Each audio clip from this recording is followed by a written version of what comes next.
respectfully move that in view of its constitutional infirmities and questions on the jurisdiction and authority of the 20th Congress, the verified impeachment complaint against Vice President Sara Zimmerman Duterte be dismissed.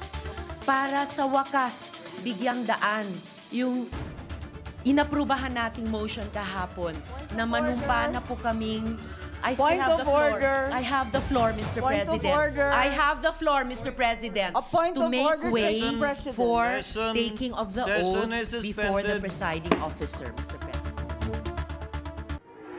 Debate kahapon, debate ngayon. Ang proseso ng impeachment, nauubusan na nga ba ng panahon?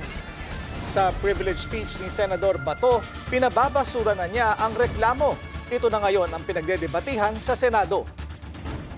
4 months in the making, pero ang oath-taking ng Senator Judges inaabangan pa rin. Magandang gabi, ako po si Erica Christensen Lee. Simulcast tayo sa DWAR Abante Radio at 94.7 Mellow BFM. Ako naman, si Willard Cheng. Mapapanood din tayo sa Beam TV 31, Signal Channel 24, Converge 74, Sky Cable Channel 33 at Samsung TV Plus. At ako si Corina Sanchez Rojas. Simulan na natin ang agenda.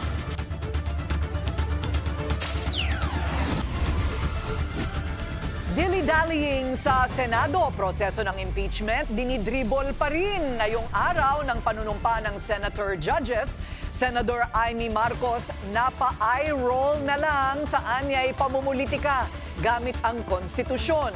Si Senador Bato de la Rosa naman pinababasura na ang kaso.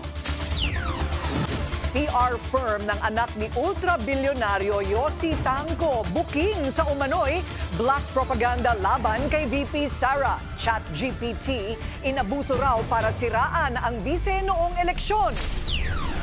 Corruption allegations naman laban kay BI Chief Joel Anthony Viado. Mahirap imbestigahan ayon kay PBBM. Bakit kaya? Viral sa social media, 6 na bus tila nagkarera sa Nueva Vizcaya. Sangkot na bus company, pinarusahan agad ng DOTR. Bukod sa National Guard, daan-daang US Marines pinadala na rin para kontrolin ang mga protesta sa LA. President Donald Trump kakasuhan naman ng California. At OT7 soon, BTS RM at V discharge na rin mula sa mandatory military service sa South Korea.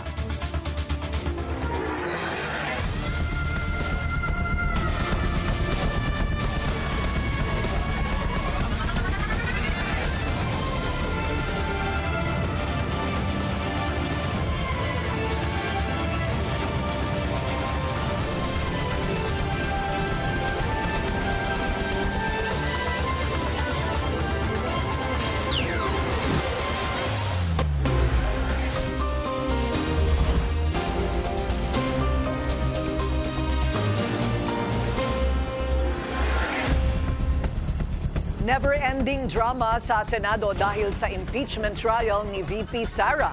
Alamin natin ang mga maiinit na eksena sa agenda report ni Dexter Ganibe live mula sa Senado. Dexter, ano naman ang mga nangyari dyan?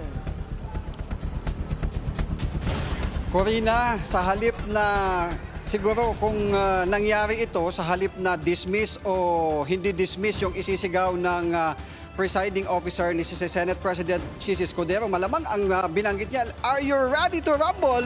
Dahil muntikan ng magkasuntukan sa loob ng plenaryo kanina habang naka-recess o habang nakasuspend ang sesyon kanina dahil naging mainit nga itong talakayan matapos mag-motion itong si Senator Bato de la Rosa na i-dismiss na yung kaso. Kasunod niyan ay nag-motion itong or nag-object itong si Senador Villanueva. At pagkatapos niyan, Corina, dahil naging mainit yung diskusyon, nag-suspend muna ng sesyon sa loob ng Senado.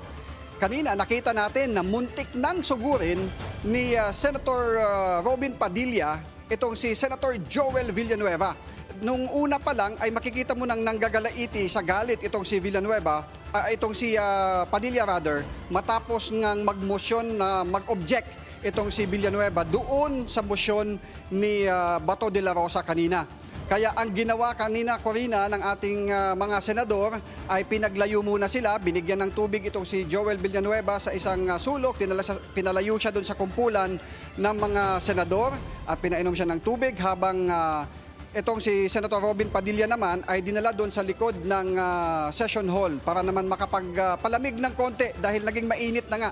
Alam natin si Senator Robin Padilla ay suporta dito sa motion ni Senator Bato de la Rosa na i-dismiss yung kaso dahil kahapon meron na siyang inihain na resolusyon na naglalayong i-terminate itong impeachment laban kay Vice President Sara Duterte.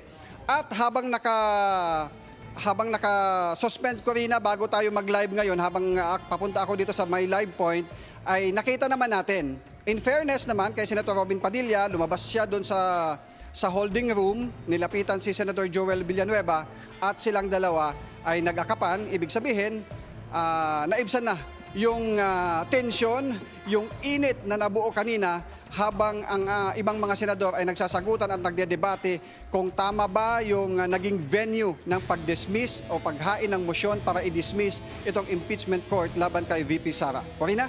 So Dexter, sa pagitan ng dalawang senador, at saka dito sa kanilang pagbabalikan ng mga salita, merong proseso yan at merong sistema, ano? Pwera na lamang kung nagkapersonalan. Nagkapersonalan ba ng mga lumabas sa bibig ng magkabila kaya sila nagkainitan? Wala naman, Corina, pero mapapansin natin kanina pa lang nung tumayo na itong si Senator Joel Villanueva dahil si Senator Robin ay nasa kanyang harapan lang, makita natin yung kanyang reaksyon na medyo hindi na maganda yung timpla ng mukha dahil nga pag may nag-object nga naman doon sa isang motion, hindi na ito tatalakayin o i-rule na in favor doon sa mag-o-object or kung depende man kung pagbubutuhan, kung pupunta doon sa pagbubutuhan. Pero hindi maganda ang dating, sa akin hindi maganda ang dating para kay Senator Robin Padilla doon sa objection na ginawa ni Senator Joel Villanueva na ino-object o na kumukontra doon sa motion ni Senator Bato de la Rosa na i-dismiss na yung impeachment case. Corina? Ayun. So kumbaga, nagdadahilan lamang si Senator Joel Villanueva na kanyang karapatan naman, at saka nag-init at sumalungat siguro yung pag-iisip o opinyon ni Senador Robin Padilla. Oo, dahil alam naman natin, Corina, si Senator Robin kahapon ay naghain nga ng kanyang resolusyon na ipadismiss na rin ito. At dahil may kasamahan siya na sumusuporta doon sa kanyang inihaing resolusyon at mismong sa plenaryo na ay nagbanggit na nagmosyon na ito ay i-dismiss na. At saka mantakin mo, may isang senador na tatayo at kukontra at mag-o-object doon sa motion. Siguro dahil naging mainit na yung naging debate kanina, yun ang initial spur. Hindi pa natin nakakausap si Senator Robin Padilla pero itatry natin, Corina, na makuha yung kanyang panig mamaya-maya kung bakit ito yung kanyang naging reaksyon. Pero actually, Corina, kung maikwento ko lamang, kagabi, nung kasagsagan ng pagdedebate, kaugnay dun sa impeachment, mapapansin mo si Senator Robin doon sa isang gilid ay naglilislis na nung kanyang manggas ng kanyang barong at nababanggit na naririnig ko na binabanggit niya suntukan na lamang. Yun ay binabanggit habang nag-uusap-usap yung mga senador sa loob mismo ng plenaryo. Hindi ko alam kung ito ay pabiro pero yung kanyang mukha ay seryoso kagabi habang binabanggit niya yon. At so far wala pang nilalabas na pahayag kaugnay dyan si Senator Robin Padilla. Oo, sana makausap natin si Senador Padilla para makuha din naman yung kanyang panig kung ano ba yung nagpainit ng kanyang ulo. Pero nakita ko itong ibang mga senador na nakaupo parang nanonood ng sine. Kulang na lang ay popcorn. Ayan, sa mga eksena dyan sa loob ng Senado. So, exciting itong Senado na ito. Naisip ko nga, exciting dahil magbabalik ngayon, Corina, ang usapan kanina, nakasuspend muna pansamantala itong sesyon at nagkasundo na ang lahat para ma-actionan yung motion ni Bato kanina ay kailangang i-convene yung impeachment court o bago ma-convene yun, so kailangan silang manumpa At ang abiso sa kanila ni Senate President, kailangan nilang magsuot ng kanilang robe. At mamaya makikita natin na nakasuot na ng robe itong ating mga senator para manumpa bilang mga senator judges. Kanina nga naisip ko nga, Corina, baka mukhang uunahan pa ni Senator Robin Padilla at ni Villanueva itong laban ni dating Senador Manny Pacquiao na buti na lamang at maagap yung ating mga kababayan na nandito yung ating mga senador na nandito sa loob mismo ng plenaryo na umawat. Actually, ito si Senator Peter Cayetano, siya yung nagsisilbing pacifier. Kanina nagpapatawa na at medyo naging naglighten up yung medyo naging maganda na yung mood ng mga senador kanina at napapatawa na bago pa man sabihin na Senator Chis Escudero na mag-ready na sila para sa kanilang panunumpa. Corina? Ayun. At ang importante, nagkasundo na, nagkayakapan na at nagbati na. Okay, so babalikan ka namin kung sakaling mahila mo si Senador Robin Padilla. Maraming salamat, Dexter Ganibe. Live, nag-uulat mula sa Senado. Samantala, 4 na buwan na ang nakalipas, dinidribble pa rin ang proseso sa Senado. Alas 4 ng hapon, dapat manunumpa ang mga senador bilang hukom sa impeachment trial ni Vice President Sara Duterte. Pero oras din ang ginugol ng isang privilege speech na nagpapabasura sa reklamo laban sa pangalawang Pangulo at mga debate tungkol dito. Yan ang agenda report ni Hannah T. Nag-uulat din siya ng live mula sa Senado. So, Ana, ano pa ba ang ibang ganap dyan sa Senado na nasaksihan mo? Corina, it's gonna be a long night for us here at the Senate dahil meron tayong breaking news, no?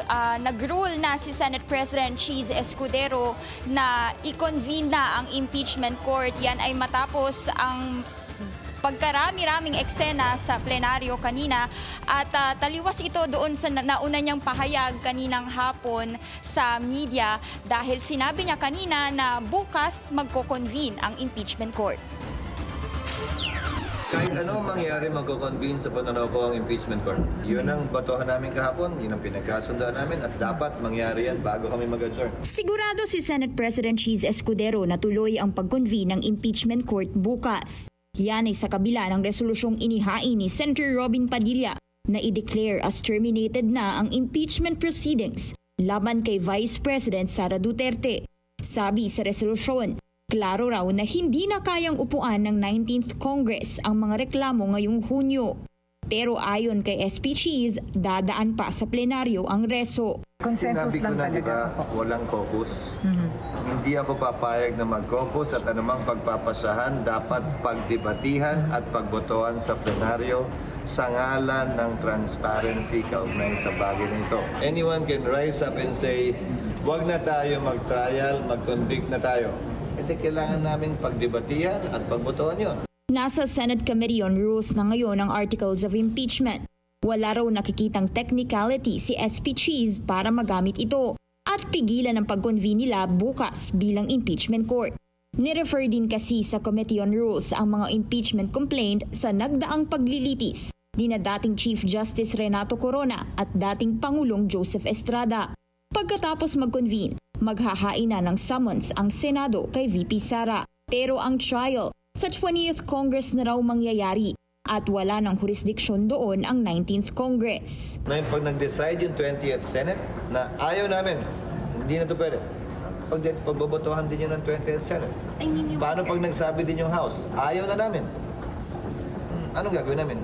Pipilitin namin yung House? Hindi naman ganun yun.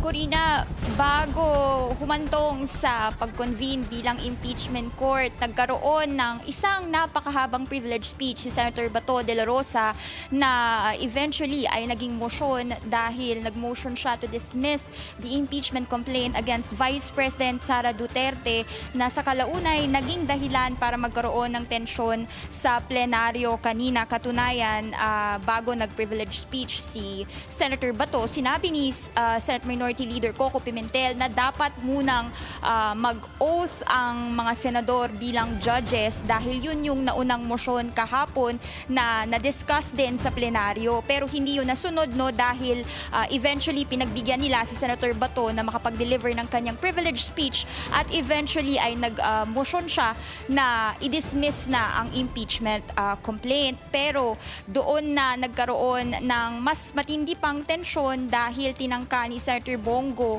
mag-deliver ng isa pang message pagkatapos ni Senator Bato, pero eventually ay sinabi ni Senator Risa Hontiveros na sana isuspend muna yung pag-raise ng mga motion, to which Senator Amy Marcos said na point of order ito dahil nagpatong-patong yung mga hinaing motion kanina sa plenaryo. At nagkaroon pa ng exchange of words between Senator Amy and Senator Risa dahil sinabi ni Senator Risa, I have the floor, Mr. President, pero paulit-ulit na sinambit ni Senator Amy na ito ay point of order dahil nga meron pang pending motion si Senator Bato na i-dismiss ang impeachment complaint. At pagkatapos nung tensyon sa pagitan ni Senator Amy at Senator Risa, nagkaroon na ng diskusyon sa kung paano ba dapat gawin para masabing kailan ba pwedeng i-dismiss yung impeachment complaint. Dapat ba pagkatapos ng pag-convene bilang impeachment court o dapat ba ngayon bago mag-convene? At doon na nag-decide at nag-rule si Senate President Cheese Escudero na since wala pang jurisdiction ang Senado sa impeachment, hindi pa kasi nagko-convene ang impeachment court, kailangan mag-convene muna bago makapag-decide doon sa motion ni Senator Bato de la Rosa na kailangang i-dismiss ang impeachment complaint. Corina. Hana, gaano kahaba yung sinabi mong pagkahaba-haba na talumpati o speech nitong si Senador de la Rosa? From what we know, Corina, it's more than, definitely more than 5 pages of a privileged speech dahil previously kasi nag-heads up na siya na he's gonna take the floor, magkakaroon ng privilege speech, mamaya nag-heads up na siya, pero hindi niya dinisclose kung ano yung laman nun, no? At syempre hindi rin natin in-expect na magkakaroon ng motion dahil meron ng pending motion doon sa dapat sana'y pag-oath bilang senator judges ngayong araw dahil yun yung nakatakda, Corina, at bukas pa dapat magko-convene bilang impeachment court. At ma-share ko lang, Corina, sabi ni Senate President Cheese Escudero kanina, kailangan ng mag-don ng robes o isuot na yung kanilang mga robe bilang simbolo na ito na yung constitutional mandate ng Senado. At pabirong sabi niya sa mga senador, kailangang forthwith. And actually, ang Senate niyang oras ay 6:15 and from what we know, nag-convene na nga ang impeachment court dito sa Senado. Corina. Nakasuot na nga ng bata itong si Senador Escudero, si Senate President Cheese Escudero. Ang ibig bang sabihin niya, lahat sila sa mga oras na ito ay nakasuot na ng kanilang mga robe bilang mga senator judges? Yes, Corina, this is actually the symbol na opisyal ng impeachment court ang Senado at kasunod niya no yung paghahain ng summons kay Vice President Sara Duterte at we're not sure yet if ngayong gabi rin yun or kung bukas dahil ngayon ay ang huli nating nasilayan sa loob ng plenaryo ay nagsusukat or nagsusuot na sila ng robes dahil actually bago pa man nag-attempt ng magsalita si Senator Bato tungkol dito no dahil nagulat din siguro most senators were shocked na kailangan pala munang i-rule na mag-convene muna bilang impeachment court. Corina. So right now we're seeing on our screens that they have donned their robes as senator judges. Nanunumpa na sila, Hana, no? Nakikita natin live. Anong ibig mo sabihin na it's going to be a very long night? So tuloy-tuloy ito? Hanggang anong oras ito? Corina, wala pang naset na oras kung kailan magsususpend itong impeachment court. Pero from what we know, ang proseso kasi niyan, Corina, once na makapag-don ng robes, mag-take ng oath ang certain judges at ipipresenta yung mga reklamo sa plenaryo, yan yung 7 articles of impeachment na trinransmit ng House of Representatives noong February 5 dito sa Senado. Ang kasunod niyan ay magkakaroon ng paghahain ng summons kay Vice President Sara Duterte. Meron siyang 10 days para makapag-respond. And sa ngayon, wala pa ring opisyal na calendar para sa impeachment. Pero ang inaasahan natin ngayong gabi, syempre ay makapaghain ng summons dahil yan din yung unang sinabi ni Senate President Cheese Escudero sa atin na yon ang kayang gawin ng 19th Congress bago sila mag-adjourn. Corina. Ayun, so last question, sorry Hannah. So we can expect that by tomorrow, posible na dadalo si Vice President Sara Duterte? Corina, I'm quoting Senate President Cheese Escudero here. He says anything is possible, but the very first step that is needed to happen is, of course, makapaghain muna ng summons kay VP Sara. That doesn't mean she has to physically appear before the plenary or the impeachment court. Pero once na merong maihain na summons o pagpapatawag sa bise, meron pa siyang 10 days para makapag-respond. Corina. Ayan, okay. Maraming salamat, Hannah T. Nagulat ng live mula sa Senado. Nakakaloka sabay eye roll. Yan ang reaksyon ni Senador Amy Marcos sa sinasabi niyang paggamit ng konstitusyon sa pamumulitika. Sa kanyang Facebook post, ibinahagi din ng presidential sister ang kanyang video na tila umiirap sa gitna ng mahabang debate kahapon tungkol sa impeachment proceedings sa Senado. Kilalang kaalyado ni VP Sara ang senadora. Natapos ang mainit na talakayan sa panunumpa ni SP Cheese Escudero bilang presiding officer ng impeachment court. At kani-kanina lang, nag-convene na bilang impeachment court ang Senado. Malinaw para kay PBBM na tatawid sa 20th Congress ang impeachment. Pero aniya, nasa Senado pa rin ang huling pasya sa kaso ni VP Sara. Narito ang agenda report ng ating Mojo Ivy Reyes. What is the controversy? It is very clear that it will, because there's no way that even if they start the trial now, that they will finish it before the new senators come in. So, well, again, the senators will decide.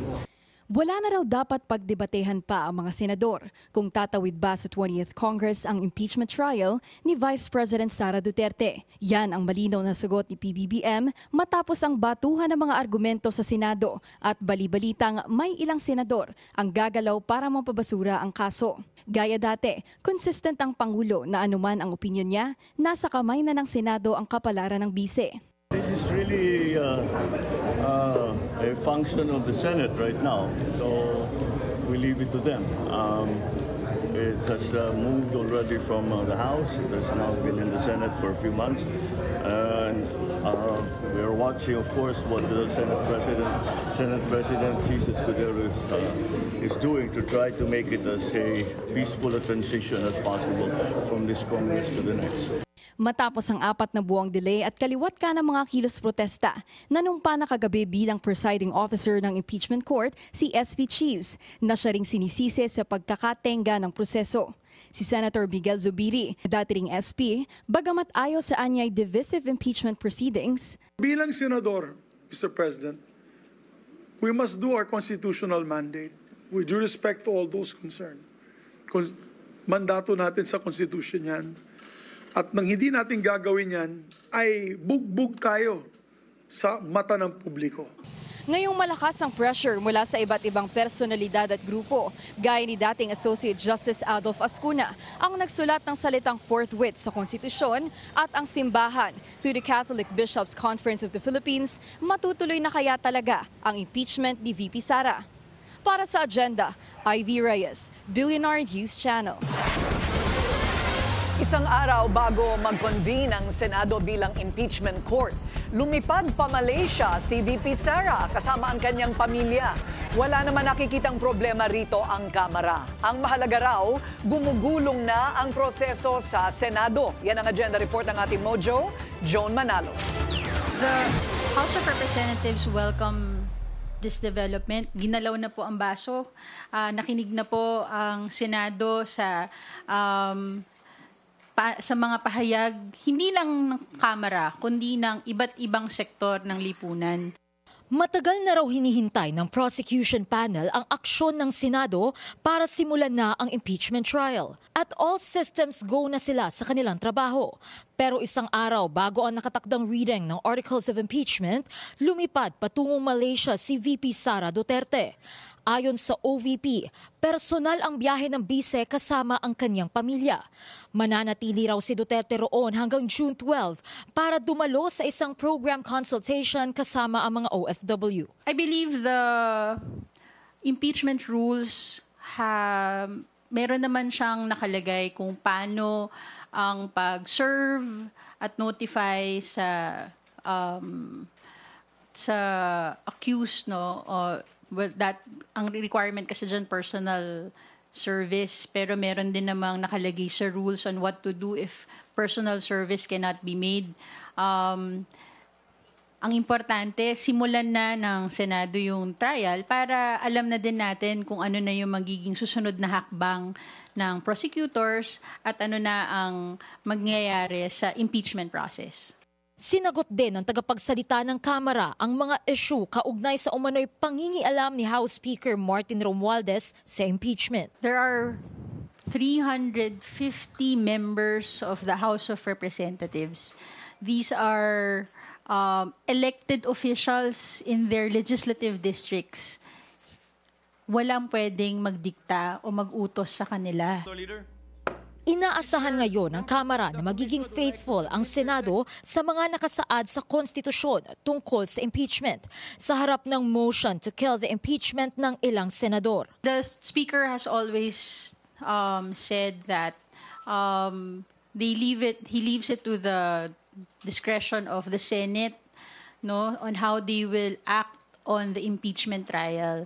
But there are various experts and both from the academe and the legal sector that states na the senator judges cannot move to dismiss the trial on their own. Ngayong gumugulong na ang proseso, aasahan din daw ng Kamara na paglalaanan ng mga senador ng sapat na panahon ang paglilitis sa second highest official ng bansa. Para sa agenda, Joan Manalo, Billionario News Channel. Walang rason ang Senado para talikuran ang impeachment trial ng pangalawang Pangulo. Ayon yan sa Pangulo ng Catholic Bishops' Conference of the Philippines. Pero may basbas kaya ng lahat ng lider ng simbahan ang posisyong ito. Yan ang agenda report ni Paulo Barcelon. Nanawagan si Catholic Bishops' Conference of the Philippines President Pablo Virgilio Cardinal David sa Senado na wag nang magpatumpik-tumpik pa sa pagsasagawa ng impeachment trial ni Vice President Sara Duterte. Sa isang pahayag, sinabi ni Cardinal Ambo na dapat raw agad na umakto ang Senado sa impeachment ng bise. Aniya, if there is nothing to hide, there is nothing to fear. Dagdag pa ni David, ang pagde-delay, pag-dismiss o pagsasawalang bahala ng impeachment para lamang sa political convenience ay isa raw umanong pagtraidor sa saligang batas. Pero ayon sa mapagkakatiwalaang source ng Billionario News Channel, hindi pabor ang ilang miyembro ng CBCP na taga Mindanao sa mga naging pahayag ni David. Ito daw ay bilang pagsuporta ng Mindanao clergymen kay Vice President Sara Duterte. Bago nito, ilang mga Catholic organization nang naglabas na din ng pahayag na inaatasan ng Senadong simulan na ang paglilitis. Nung linggo, naglabas din ng pahayag si Caritas Philippines President Jose Colin Bagaforo kung saan kanyang sinabi na ang impeachment ay isang paraan para maipakita ng mga lider ng bansa ang kanilang moral courage. Paraan din daw ito para humingi ang taong bayan ng pananagutan na nakaangkla sa awa at katotohanan. Noong June 6, ang Justice, Peace and Integrity of Creation Commission ng Conference of Major Superiors pinaratangan din si Senate President Cheese Escudero na ginagawang playground para sa politika ang Senado. Ito ang grupong nagrerepresenta sa mga Catholic Religious Superior ng bansa at kilala sila sa kanilang advokasya sa justice and human rights issues. Tuloy ang panawagan ng mga grupong mag-convene na ang impeachment court. Sa huli, ayon kay David, turo umano ng simbahan na ang political authority dapat sa paglilingkod para sa common good at ang paghahanap sa katotohanan hindi dapat political agenda kundi moral imperative. Pahuling linya ni Cardinal David sa Senado, let conscience guide your actions and let the truth take its course. Para sa agenda, Paulo Barcelon, Billionario News Channel. Kumpanya ng mga bus na nagkarera sa Nueva Vizcaya pinarusahan ng DOTR. Susunod yan sa agenda.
Traffic check muna tayo ngayong Martes sa Marcos Highway, SM Marikina. Mabilis ang daloy ng mga sasakyan sa east and westbound lanes sa ngayon. Viral sa social media ang ilang bus na nagkarerahan sa Nueva Vizcaya. Banat ng mga netizen, yan ba ang biyaheng langit? Ang aksyon ng DOTR sa Agenda Report ni Paulo Barcelon.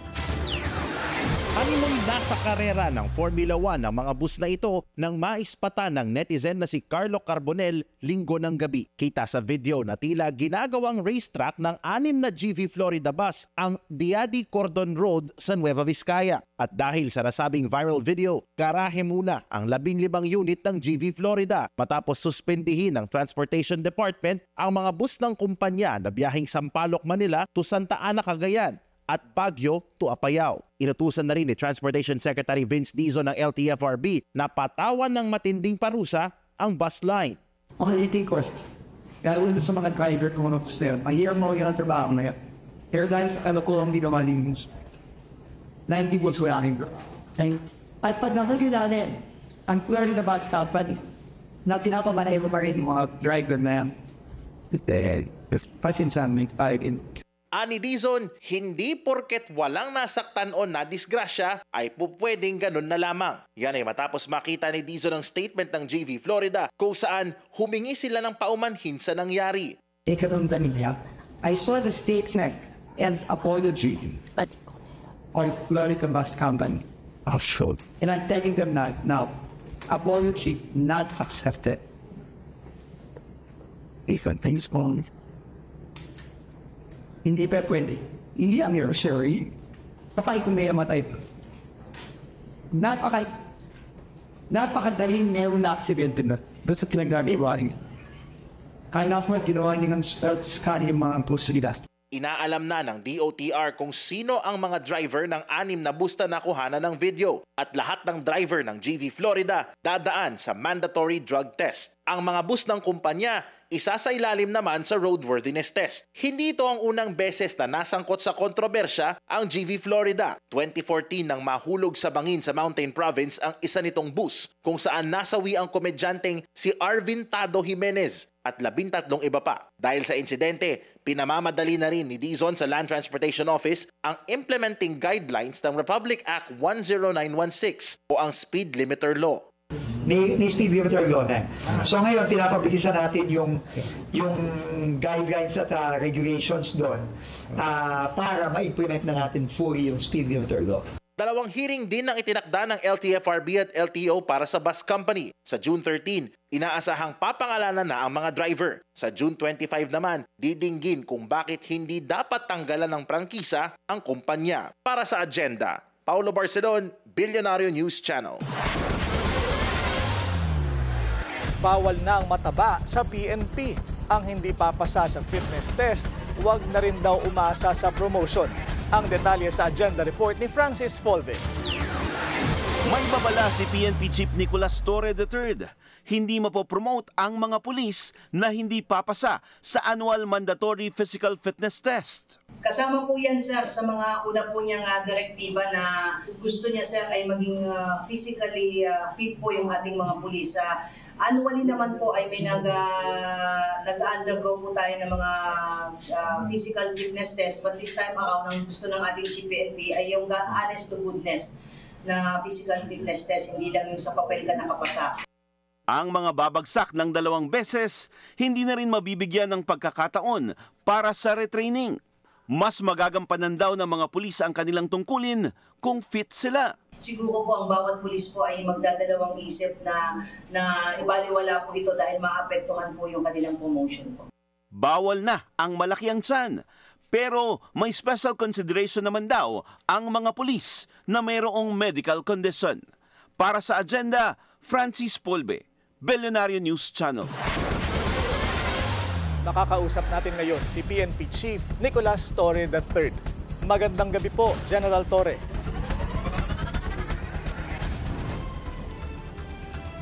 General Torre. Alright. Susubukin nating balikan si General Torre maya-maya lang.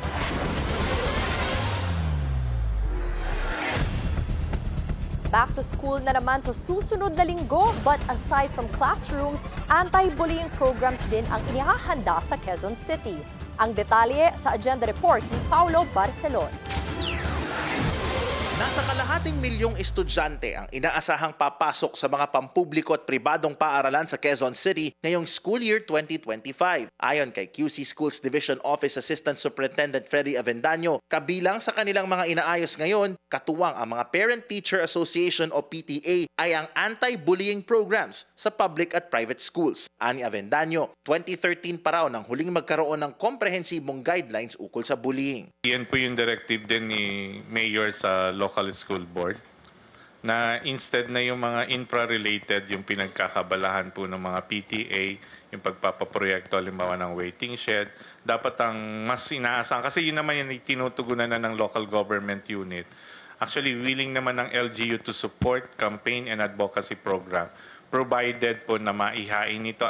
Dagdag pa ng QC Division of City Schools, kanila ring kinakausap ang private school sa lungsod para masiguro na maayos na maipatutupad ang mga anti-bullying policy ng eskwelahan at ng DepEd. Kanila na ring tinutugunan ng kakulangan ng guidance counselor sa mga paaralan sa pamamagitan ng pag-hire ng contract of service na guidance advocates at pagtatalaga ng mga staff bilang discipline officer o guidance teachers. Inaasahan din daw na may 1% increase sa bilang ng mga enrollees sa mga pampublikong paaralan sa lungsod. Kaya't iba't ibang learning modes na ang kanilang ginagawa, tulad ng blended learning, kung saan 3 days ang face-to-face classes at 2 days naman ang online. Ang Quezon City Police District naman magtatalaga ng halos 500 police personnel para masigurong ligtas ang opening of classes sa lungsod. Naglagay po kami ng police assistance desk doon sa malalaking schools.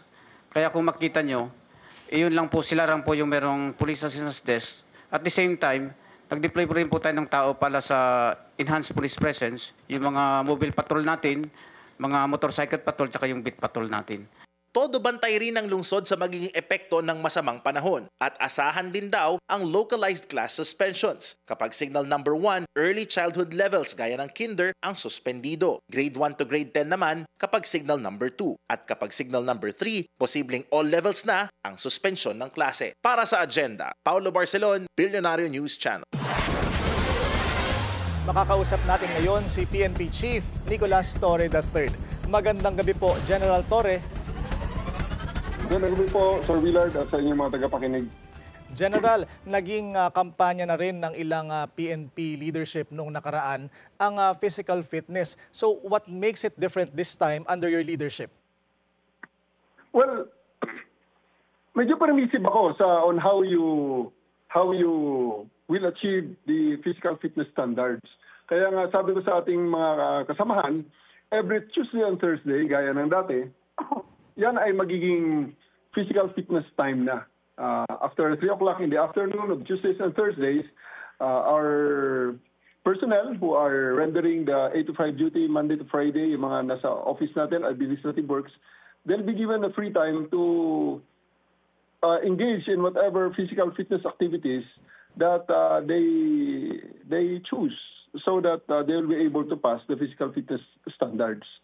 So kahit ano ho yun, basta pagdating ng PFT, may test ho kami yan, quarterly po yan, they should pass the exams. At may paraan naman po, General, to ensure na sila po ay nag-engage doon sa kanilang physical fitness activities, doon sa free time na yan.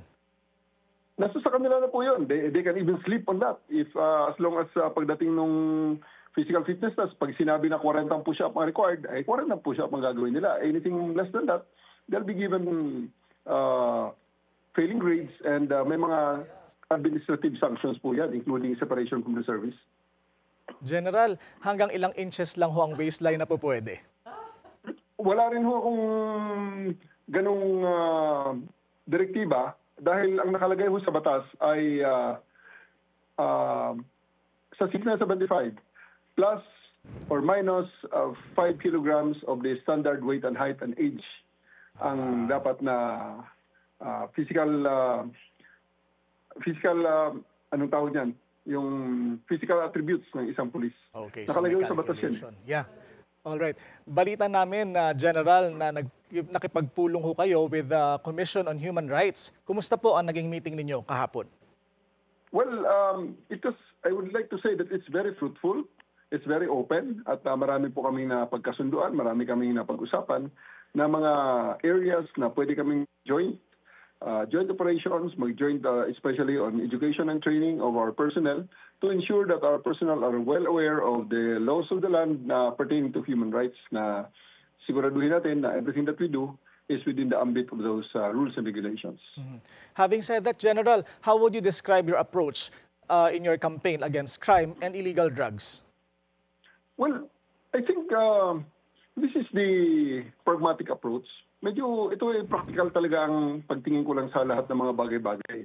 Hindi na natin kailangang komplikasyonin pa ang ating mga metrics, hindi natin kailangang komplikaduhin pa ang ating pag-monitor ng ating mga progreso.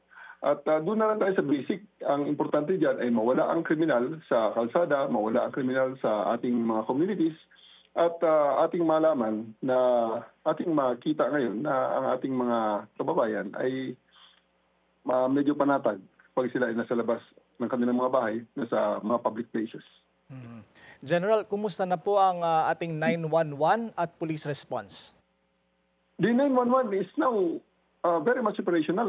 Pwede na kayong tumawag dyan sa 911 at any given time at tapos na ang ating mga pag-testing dyan. At ito ay full blast operations na. So anywhere in the country, you can call 911 and we will answer you.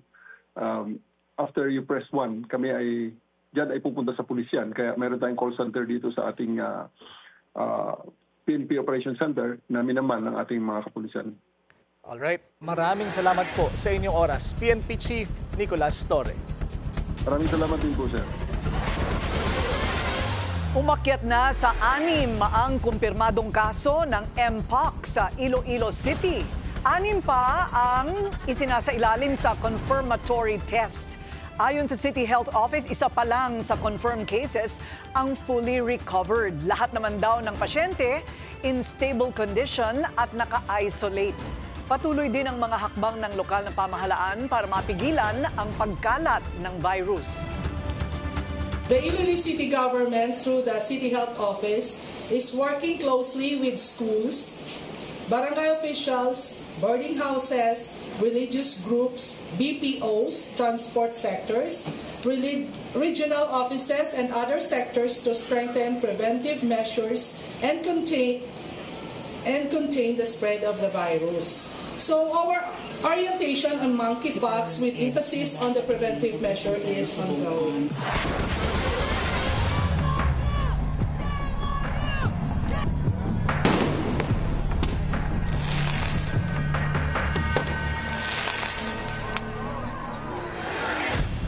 Send in the Marines. Nagpadala na rin ang Pentagon ng higit 700 Marines para kontrolin ang mga protesta sa Los Angeles. Ayon kay Defense Secretary Pete Hegseth, order needs to be restored. 2,000 karagdagang National Guard troops din ang dineploy sa ika-4 na araw ng mga kilos protesta laban sa immigration raids. Giit ng mga lokal na opisyal ang Trump administration ang dahilan ng gulo. Naging mapayapa naman daw kasi ang mga rallyista bago ito nagpadala ng National Guard. We didn't need the National Guard. Why on earth? What are they going to do? Do you know what the National Guard is doing now? They are guarding 2 buildings. They're guarding the federal building here in downtown, and they're guarding the federal building in Westwood. That's what they're doing. So they need Marines on top of it? I don't understand that. And it makes me feel like our city is actually a test case for what happens when the federal government moves in and takes the authority away from the state or away from local government. I don't think that our city should be used for an experiment to see what happens in the nation's second largest city. Well, maybe we can do this to other cities. I can't emphasize enough the level of fear and terror that is in Angelenos right now, not knowing if tomorrow or tonight it might be where they live, it might be their workplace. Should you send your kids to school? Should you go to work? Dadalhin na ng California sa korte ang desisyon ni President Donald Trump na i-deploy ang National Guard sa LA. Ayon kay PhilAm State Attorney General Rob Bonta, labag sa batas ang ginawa ni Trump. This is a law that requires the governor's consent to activate the National Guard. This is the first time since 1965 that a president has activated the National Guard without a request from the state's governor. And the governor of California knows how to call in the National Guard if and when it's needed. He did it with the LA fires. He did it in the summer of 2020 with some of the protests in California.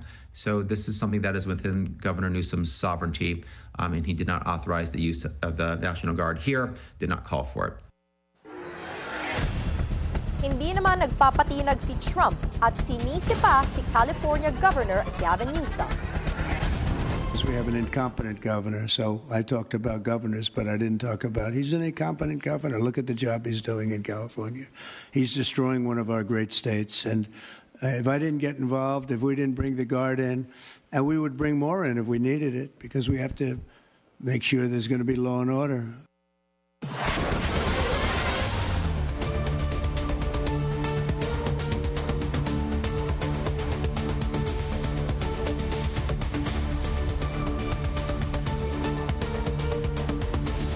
When convenience meets sustainability. Yan ang maibabansag sa pag-arangkada ng pilot testing ng Grab Taxi Electric Service ng Grab Philippines. Sa hangarin na mas mabilis na biyahe ang taxi service, inaasahang tatakbo din sa labas ng Metro Manila. Ang detalye sa agenda report ng ating mobility correspondent, G. Baroga. Lumalarda na ang pilot testing ng Grab Taxi Electric Service ng Grab Philippines, isang milestone sa sustainable transport journey ng bansa. Ayon sa Grab, ang hakbang na ito ay aligned din sa kanilang sustainability efforts at aprobado ng LTFRB. Grab is no stranger to innovation. We have launched a number of products through the years. This is obviously one of them. But this one, I think, is particularly special in that it is really the intersection of technology and Grab's purpose. Great timing ang launch ayon sa ride-hailing company dahil ngayon, handa na ang technology at infrastructure para suportahan ang kanilang electric taxi service. What we've always looked for is that win-win-win scenario. We think that the way things are now, we're able to get the win for consumers where they feel better about taking a ride in a brand new electric vehicle. Bukod pa riyan, panalo rin ang kanilang driver partners dahil mas mababa ang operational cost ng electric vehicle kumpara sa traditional taxi kaya't mas malaki ang kanilang kita. Katuwang ng ride-hailing company ang EV Taxi Corporation ni Billionaire Air Frankie Ang ng Katz Motors na may kaparehong vision gaya ng Grab. That they shared that idea of bringing the benefits of electrification to the transport sector. And with that, I think we've always been aligned in sort of uplifting like our transport offerings. And again, like the belief in our technology was also shared. Transportation has to be both sustainable and inclusive. Sustainable to the planet, sustainable as a business, and inclusive to all of the stakeholders involved, especially the drivers. Ilan nga sa benefits ng EV ay ang low carbon footprint, zero tailpipe emission, low maintenance cost at fuel efficiency. At sa pamamagitan ng Grab Taxi Electric, masusubukan na rin ito ng mga ordinaryong mamamayan. I've been entering into the market.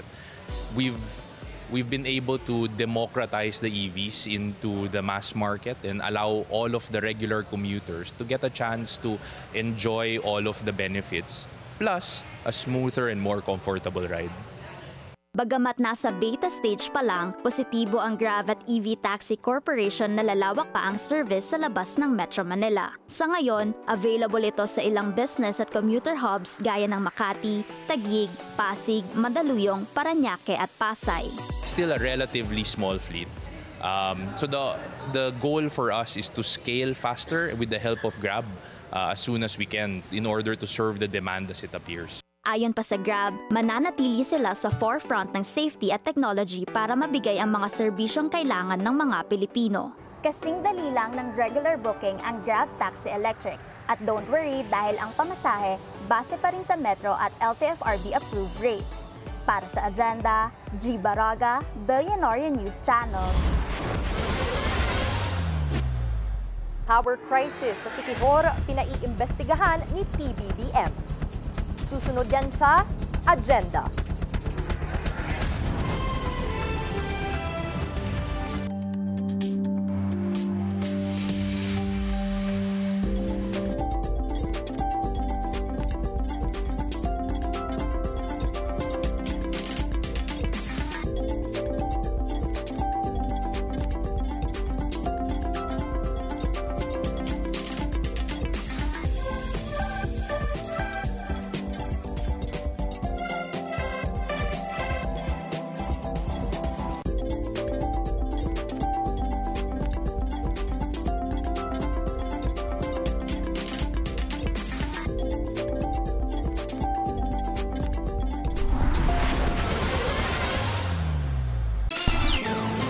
Traffic check ulit tayo. Sa EDSA Guadalupe naman, mabagal na ang daloy ng mga sasakyan sa north and southbound lanes. Muling humarap sa korte ang kampo ni expelled Congressman Arnie Teves para sa arraignment kaugnay ng multiple murder cases laban sa kanya. Pero gaya ng sa hiwalay na kaso, tumanggi na naman sina Teves na magbigay ng plea. Alamin kung bakit sa Agenda Report ni Joash Malimban. Today marks a critical step towards justice. And the private complainant, Congresswoman-elect Janice Digamo, has waited so long for this. Ito ang matapang na pahayag ng abogado ni Congresswoman-elect Janice Digamo, byuda ng pinaslang na si Negros Oriental Governor Rowell Digamo. Ngayong araw kasi, isinagawa ang ikalawang arraignment ni expelled Congressman Arnie Teves para sa patong-patong na kasong murder.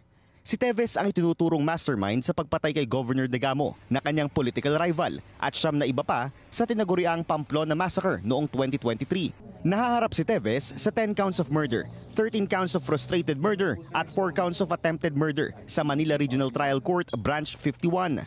Muling tumanggi ang kanyang kampo na magpasok ng plea habang isinasagawa ang arraignment through video conferencing. Ayon sa kanyang abogadong si Ferdinand Topacio, parte ito ng kanilang protesta laban sa anilay illegal na pagpapabalik kay Teves sa bansa.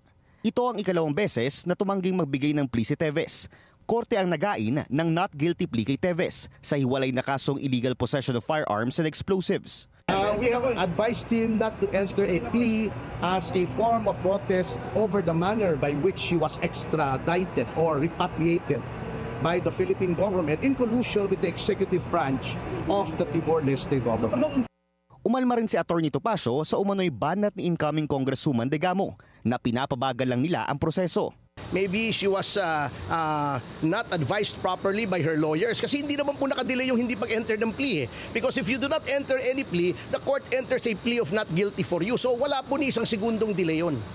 Kasalukuyang nananatili si Teves sa Building 14 ng New Bilibid sa Muntinlupa habang nakabinbin ng isang court order na ilipat siya sa Manila City Jail.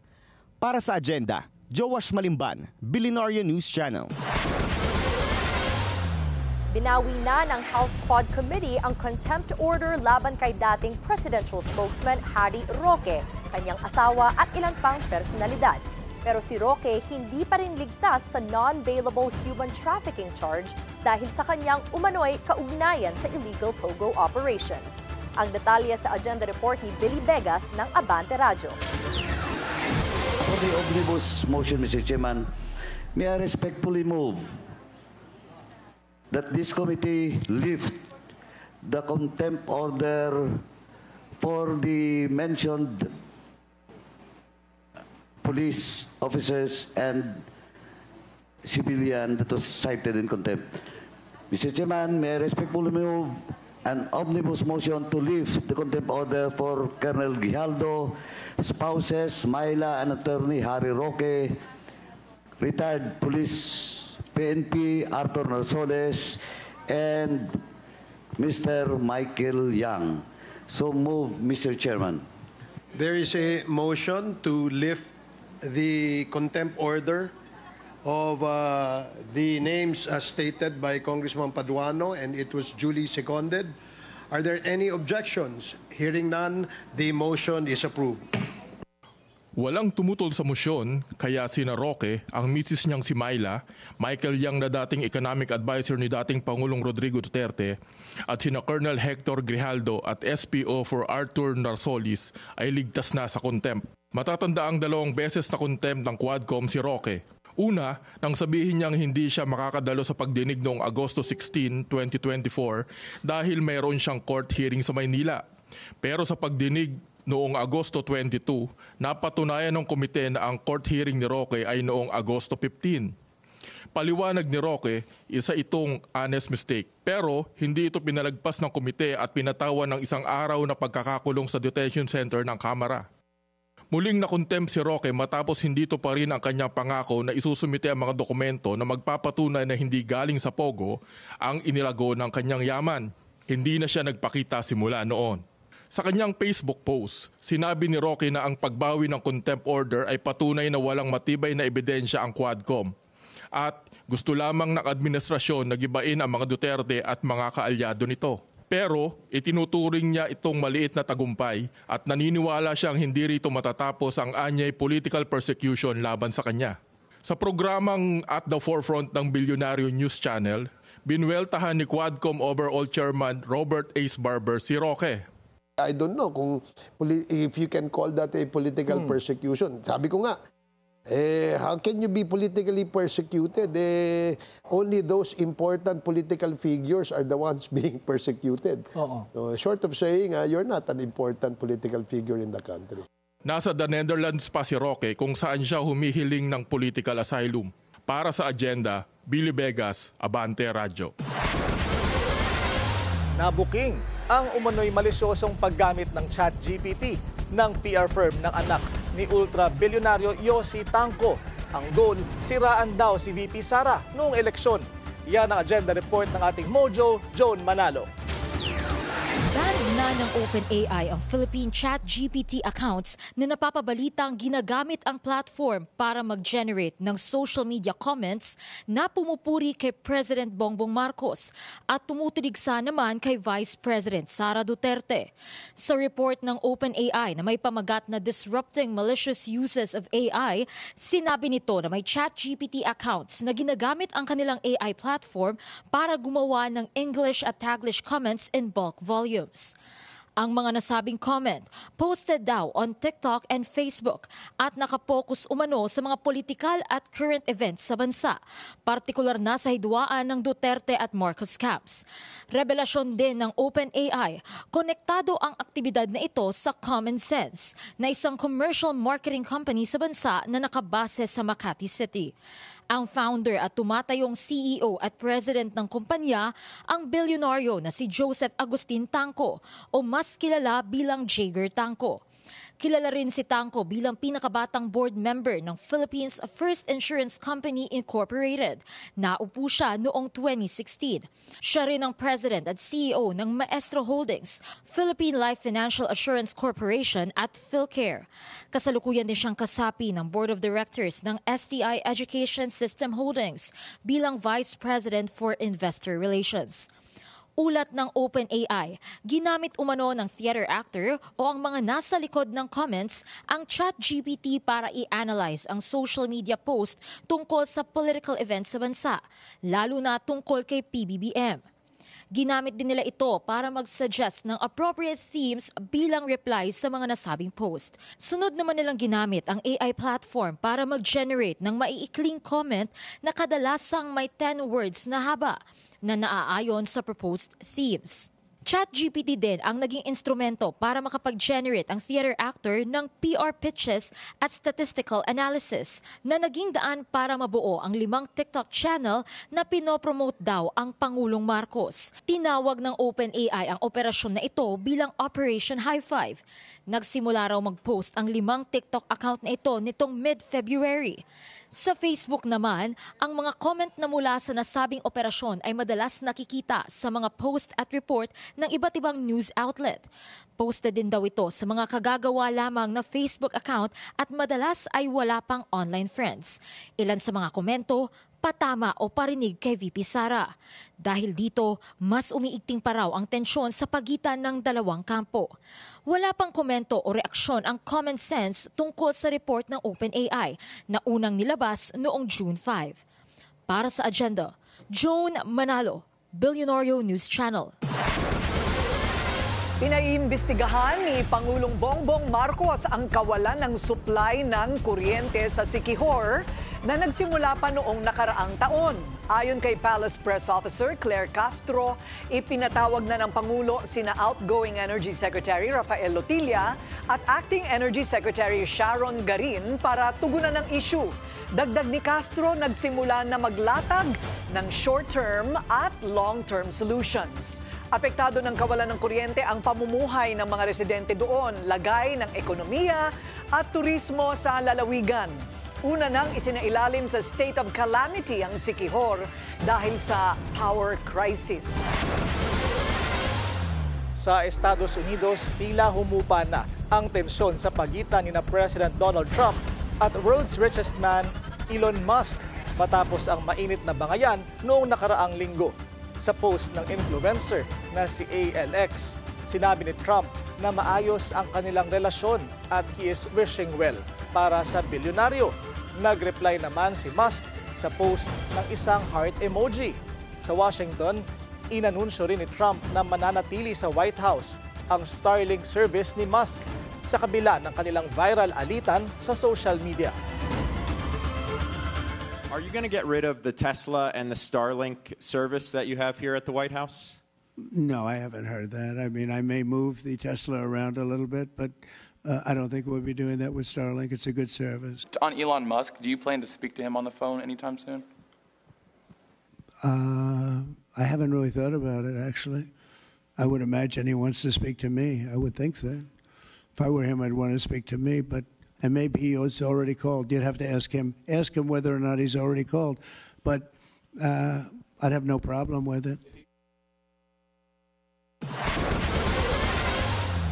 4 down, 3 to go. Discharged na mula sa kanilang mandatory military service sina BTS, RM, and V. Mainit na sinalubong ng Army ang K-pop idol sa labas ng military camp sa Chuncheon, Gangwon Province. Nagbigay pa ng pahayag si RM at aniya, he will work hard daw to make an album soon and come back to the stage. Una nang natapos sa kanilang military enlistment sina J-Hope at Jin.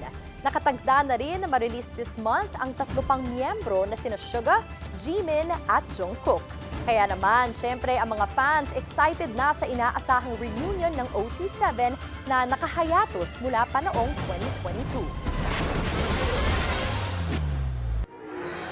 Corruption allegations laban kay BI Chief Joel Anthony Viado mahirap imbestigahan ayon kay PBBM. Susunod yan sa agenda.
Isa pang traffic check ngayong Tuesday rush hour sa EDSA White Plains. Moderate to heavy ang daloy ng mga sasakyan sa northbound lane. Light to moderate naman ang southbound lane. Muling bumuelta si Immigration Chief Joel Anthony Viado sa mga corruption allegation laban sa kanya. Bubusisiin na raw ni PBBM ang mga akusasyon pero anya, mahirap ang proseso. Alamin kung bakit sa agenda report ni Andrea Salve. Ayaw ng patulan ni Immigration Chief Joel Anthony Viado ang mga espekulasyon tungkol sa mga isyung kinakaharap ngayon ng kanyang opisina. Partikular ang sinabi niya kahapon na isang senior immigration official ang nasa likod ng anyay smear campaign laban sa BI. Ang opisyal na ito raw ang nag-pressure sa ahensya na palayain ang isang Chinese national na konektado sa dating administrasyon. Sa tanong kung ang sinasabing Chinese national ay ang businessman na si Tony Yang, ang sagot ng commissioner, hindi niya alam at wala siyang balak na palakihin pa ito. Pero kinumpirma rin ni Viado na may sumubok ngang i-release on bail si Yang, na kapatid ng economic advisor ni dating Pangulong Rodrigo Duterte. Hawak siya ng BI matapos maaresto sa NAIA Setyembre noong nakaraang taon. Inamin niya sa Senado na siya ay Chinese citizen at ngayon nahaharap sa patong-patong na reklamo kabilang na ang pamimeke ng mga dokumento. Ayon pa kay Viado, matapos niyang ibasura ang release plea, may mga sunod na request pa siyang natanggap kaugnay dito. Ito ba ang dahilan kung bakit dinudungisan umano ang BI ngayon? Giit ni Viado, tanging ang nasa likod ng white paper ang makakasagot. Ayaw niya ring isa publiko kung sino ang mga personalidad na ito. Anya, hindi niya ugali ang mamahiya ng ibang tao at naniniwalang may mga bagay na dapat pinag-uusapan sa loob lang ng ahensya. Laman ng white paper ang reklamo ng mga empleyado ng BI sa umano'y korupsyon at sa buwata ng ilang opisyal at mga pogo boss. Sinisilip na ito ng Pangulo mismo.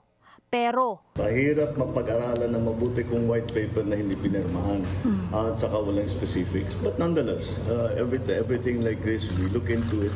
Sinigundahan naman ito ng Malacanang. Kung meron po talaga kayong reklamo, kahit hindi na po kayo magpakilala, ibigay nyo lang po yung ebidensya para po meron naman pong dahilan para magkaroon ng mas malalim na pag-iimbestiga. Ayon kay Castro, mauubos lang ang oras ng DOJ kung walang ebidensya sa reklamo. Para sa Agenda, Andrea Salve, Billionaire News Channel. Dumepensa si PBBM sa batikos ng ilang kritiko na wala namang bago sa kanyang bold reset sa gabinete. Ligtas naman si Eduardo Año sa balasahan. Narito ang agenda report ni Ivy Reyes. Mananatili sa gabinete si National Security Advisor Eduardo Año. Bagamat wala pa ang fourth tranche ng cabinet reset ni PBBM, kinumpirma ni Palace Press Officer Claire Castro ngayong umaga ang assessment ng presidente sa NSC. Ayon po sa ating Pangulo, and I quote, Secretary Año has been doing or has been having to deal with health issues ever since the time of the pandemic. However, he has kindly agreed to stay on in the NSC as he feels. And the President agrees, our President agrees that he can continue to do the fine job he has been doing. Matatandaang dawit ang pangalan ni Año sa nabanggit na core group ni Interior Secretary John Vic Remulla na naghanda sa pag-aresto kay former President Rodrigo Duterte. Sa core group na ito, walang nasibak sa balasahan dahil rejected ng Pangulo ang courtesy resignations ni Remulla at Defense Secretary Gibo Teodoro. Paalala ng Pangulo, talagang hindi isang bagsakan ang announcements niya ng appointments dahil I have to explain that it's not a cabinet revamp. What we really did was we are still in the process of examining. Now, nasa baba na tayo. What happened really here was that I put everyone on notice that you are basically all on probation. May mensahe rin si Yusek Castro sa gabinete. Kung hindi natin naaabot ang target, kung walang aksyon, kung walang resulta, papalitan. Para sa Agenda, Ivy Reyes, Billionaire News Channel. Sa unang pagkakataon, nakapag-appoint na si Pangulong Bongbong Marcos ng Associate Justice sa Korte Suprema. Yan ang Agenda Report ni Joash Malimban. So help me God. Thank you. Thank you so much. Nanumpa na kaninang umaga si Supreme Court Associate Justice Raul Villanueva, ang kauna-unahang appointee ni Pangulong Bongbong Marcos sa pinakamataas na hukuman ng bansa.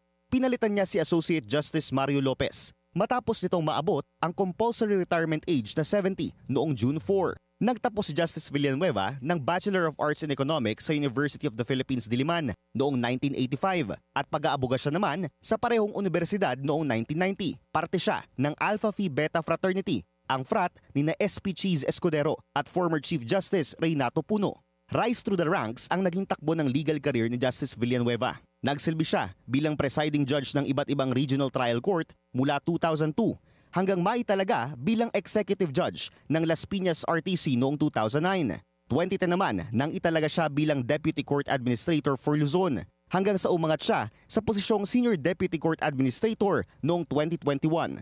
2022 nang i-appoint siya bilang bagong Court Administrator ng Korte Suprema, ang opisinang nag-aasikaso ng administrative matters ng SC tulad ng ibang appointees ng Pangulo, tubong Ilocos Sur si Villanueva.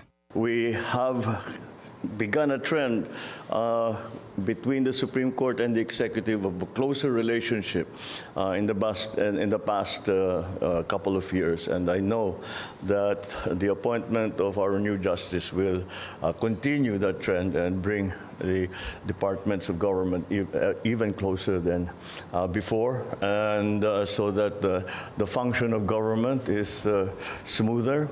Sa bagong komposisyon ng SC, 12 ang nananatiling Duterte appointees, kabilang na si Chief Justice Alexander Hesmundo. 2 naman ang galing pa sa Pinoy administration, sina Associate Justices Marvic Leonen at Alfredo Benjamin Caguiwa.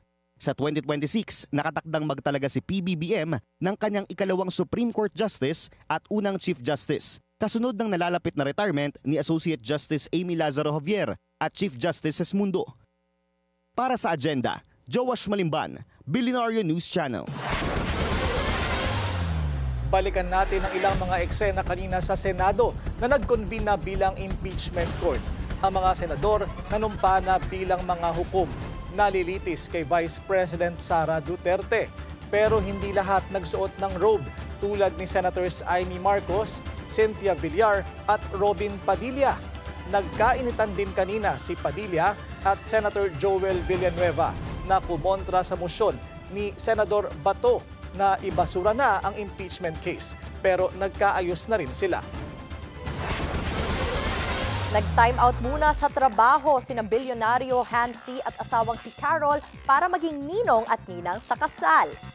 Nagsilbi sila bilang principal sponsor sa big day ni Bobby Ray Parks Jr. at Zainab Harake. Matatandaan naging star player si Bobby Ray ng NU Bulldogs na pagmamay-ari ng SM ng C Family. Ginanap ang kasal sa Crystal Palace of Aquila in the Sky sa Tagaytay City. At bukod sa guests, syempre bigatin din ang naging wedding gifts ng couple sa isa't isa. Binigyan lang naman ni Zainab si Bobby Ray ng isang Toyota Land Cruiser, habang Hermes Kelly bag naman ang natanggap ng content creator. 2023 nang inamin ng dalawa na sila nga ay in a relationship. Think you've seen all of Hong Kong? Think again. Yan ang patutunayan ni Marie Lozano sa bagong two-part series ng The Lifestyle Lab. Narito ang sneak peek.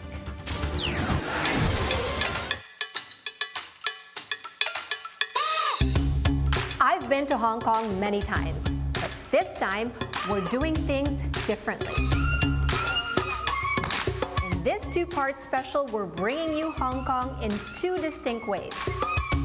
Like a perfectly prepared Peking duck, half crispy, half tender. It's really delicious. Melts in your mouth. One part is Sky High, where we take you to the skies, uncover record-breaking art, and toast at some of the best bars in Asia. Oh my God! The other, it's about the subtle elegance, heritage, and stillness.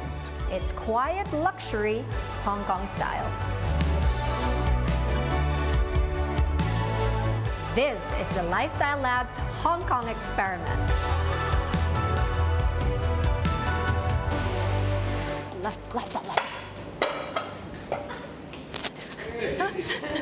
Master left me. Master. Abangan bukas ang part 1 ng Hong Kong series, 8:30 ng gabi, dito lang sa The Billionario News Channel. Ngayon ko lang nalaman na nasa batas pala. Nasa batas pala yun. Noong bawal yung malaki ang tiyan ng pulis. Apparently. Did you know that? No. No. We learned something new. Ha? We learned something new tonight. Oo, may ganun pala, no? So, nasa katwiran si bagong PNP chief na kailangan talaga walang tiyan. Ang tanong, ano ba yung walang tiyan? Wala palang specific waistline na sinasabi. Hindi, lalaki ka, di ba? Ano ba ang walang tiyan? Dapat pasok sa ideal weight and height daw eh. Yung, ideal weight and height. Sabi ni General Torre, basta nasa within plus minus 5 kilogram of your ideal Hindi weight. yan makukuha sa ganon. Dapat wala kang tiyan, ganon? Walang ganon? Kaya pag pisil, dapat walang salbabida. halos na pipisil dito. Ay, nako. Ewan ko, merong Belo event kanina. Masabi ko nga kay Doc, Doc, magandang negosyo yan. Bigyan nyo ng discount ang PNP. Live post-action lahat yan. Di ba? Pwede mag-before and after. Before and after. Kumuha siya ng isang role model doon. Correct. Correct. I think maganda naman yan for the health of everybody. Yes, of course. In the PNP. And of course also for our safety, di ba? For our safety. Para makatakbo naman kayo pag humabol kayo ng hold-upper. Saka makikita rin kasi dyan yung disiplina eh, di ba? Yes, yes. Isang tao. Oo nga. I think kalahati ng populasyon ng PNP malalaki tiyan, pero kalahati okay. Di ba? Di ba? Parang ano naman. Ang moral lesson dyan, bawas-bawasan ng only rice. Ang only rice, correct. At saka yung medyo maga-Alfonso bago matulog. Okay. At yan, Willard, uwi na tayo. Ating agenda ngayong gabi. Kayo lang yata uuwi. Stay pa ako. Ako si Willard Sheng. Ako naman po si Erica Christensen Lee. At ako si Corina Sanchez Rojas. Sa bawat issue may anggulo. At ang balita may agenda.